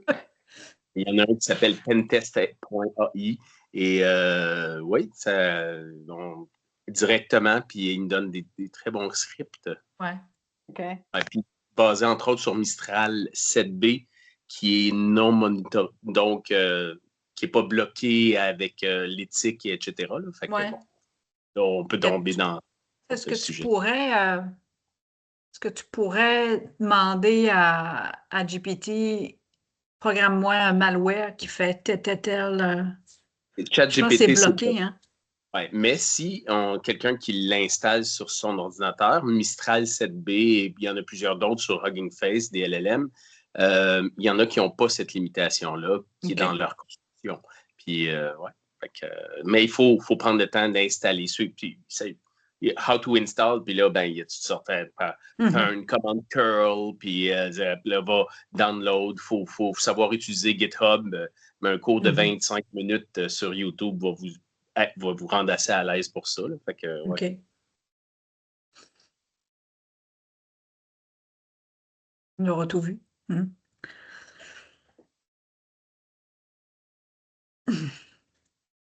Moi, j'ai été longtemps réticente à aller voir c'est quoi ça, ChatGPT. Puis cet hiver, j'écoutais des conférenciers. Il y avait Plessas, on va mettre ici, hein. Plessas,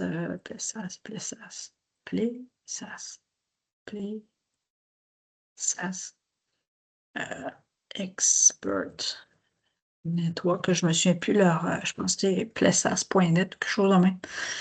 Plessas Experts Network, c'est une compagnie qui font l'investigation,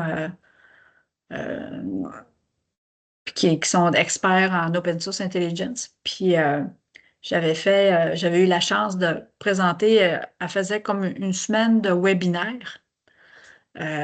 Donc, on pouvait se proposer comme conférencier, puis pour faire une conférence qui concerne l'Open Source Intelligence, puis c'est en anglais, puis je l'avais fait. Je l'avais fait une, c'est la troisième fois, je fais une conférence en anglais. C'est pas évident, mais c'est super intéressant comme expérience. Puis, il y avait, je pense qu'il y a eu 3 conférences. À un moment donné, je vous les mettrai dans les fichiers que vous pourriez les écouter. Puis, il y avait au moins 3 ou 4 conférences juste sur le chat GPT puis l'open source intelligence. Qu'est-ce qu'on peut utiliser comme chat GPT? Parce que c'est là que j'ai fait un saut de voir qu'il y avait autant de chat GPT que ça, de LLM, moi. Puis, j'ai fait un saut, puis c'était le fun parce que il y en avait une, entre autres, qui nous présentait, ben, ce chat GPT-là, prenez-le pas. Celui-là, prenez-le. euh, Parce que souvent, il y en a qui stockent des informations des utilisateurs qui utilisent leur chat GPT. Hein. Puis, qu'est-ce qui est bon pour faire de l'open source intelligence, qu'est-ce qui n'est pas bon, puis tout ça. C'est très intéressant. Puis ça a répondu à des questions que je me posais depuis longtemps. Puis, entre autres, une en question a répondu pas mal à mes questions. Puis, j'ai commencé à en utiliser un petit peu plus. Puis, dans le cadre de mon travail aussi. Puis, euh, je suis très surprise à chaque fois comment est-ce que c'est rapide en plus. Hein. Puis c'est ça. Donc là, j'apprends à poser ces questions-là. Il faut que tu l'orientes, tu la guides aussi, là, le chat GPT. Puis il y a eu cet hiver, il y a eu un groupe de Black Basta. Black Basta. C'est un groupe de cybercriminels. Puis il y a eu une chicane à l'interne. Donc, il y a des hackers qui travaillent pour Black Basta qui sont chicanés, puis il y a eu un leak. Donc, il y a eu sur les forums de hackers, puis on pouvait télécharger des fichiers. Je pense que c'était il y avait par exemple, dans le fichier, il y avait euh, de l'information qui proviennent du groupe de cybercriminels, comment ils fonctionnent, puis leur liste je ne sais plus qu'est-ce qu'il y avait. Je pense qu'il y avait des conversations avec les entreprises, les victimes là, de ransomware. Puis c'est un gros fichier, puis il y a une compagnie qui avait fait un chat GPT là, qui s'appelait Black Basta GPT. Yann, tu vas adorer ça, le Black Basta GPT. Donc, finalement, je me suis aperçu qu'il y a même des personnes qui créent des GPT spécifiquement pour rechercher dans un gros fichier leak, parce que les leaks qu'on appelle, donc c'est des fichiers avec des données qui, que les hackers vont mettre sur les forums ou sur Internet. Des fois, c'est des leaks de Facebook, par exemple, des leaks de n'importe quoi. Donc là, on avait un leak Black Basta qui n'était pas évident à rechercher l'information à l'intérieur de ça. Donc là, ils ont fait un chat GPT pour ça, pour rechercher ce que tu veux dans le Black Basta. Donc, par exemple, tu lui dis liste-moi toutes les adresses IP qui sont contenues dans le leak, dans le gros fichier de Black Basta. Donc là, elle va te sortir toute la liste des adresses IP, toutes les credentials qui ont été leakées dans ce fichier-là, toutes les conversations, toutes les CVE, peu importe. C'est quand même très intéressant. Puis je commence ça. Je suis encore très junior dans GPT, mais je vois tout ce que ça peut me procurer. Par exemple, tu lui dis, liste-moi les parties ou les sections ou une table des matières d'un rapport de forensique. Donc, tu peux te baser après ça là-dessus pour te faire ton propre gabarit de rapport d'investigation ou rapport d'Open Source Intelligence. Ça va tout te sortir. C'est quoi les requirements, là, tout ce qui est requirements en français, tous les requis pour sécuriser, par exemple, ta machine virtuelle pour faire de l'Open Source Intelligence. Elle va tout bien te... Puis ce que j'aime, c'est qu'elle va te dire à la fin, mais si vous voulez quelque chose de plus détaillé, dites-le moi. Ben oui, donne-moi ça plus détaillé. Donc là, elle va tout te sortir ça plus détaillé. Souvent, c'est ça, je la laisse me proposer. Tu sais, des fois, je me dis, je vais y aller en général. Tu sais, sors-moi, par exemple, et je ne sais pas moi, présente-moi le processus d'investigation du NIST. Ben là, elle va te sortir en c'est ça, la liste ça, des 4, des 4 ou des 5 ou des 6 phases d'une investigation, selon le NIST. Mais là, puis là, on va te dire, mais je peux vous détailler chacune des phases. Ben, merci. Détaille-moi chacune des phases. Là, on va tout te détailler ça. Puis là, on va te dire, je peux aussi vous créer un fichier PDF ou un fichier .doc. Ben oui, c'est une bonne idée. Je la laisse me proposer des, euh, des choses, puis j'aime bien ça. Que je la laisse travailler. Tu sais, je veux voir jusqu'où qu'elle va me mener. Puis à un moment donné, elle dit, ben là, c'est assez. Pour le fichier Black Basta, à un moment donné, là, ça faisait plusieurs questions que j'ai posées. Puis là, elle me dit, ben, téléchargez le fichier, puis vous allez avoir, en voulant dire, ben là, je ne ferai pas tout ça pour toi. Je l'avais bien ri, celle-là.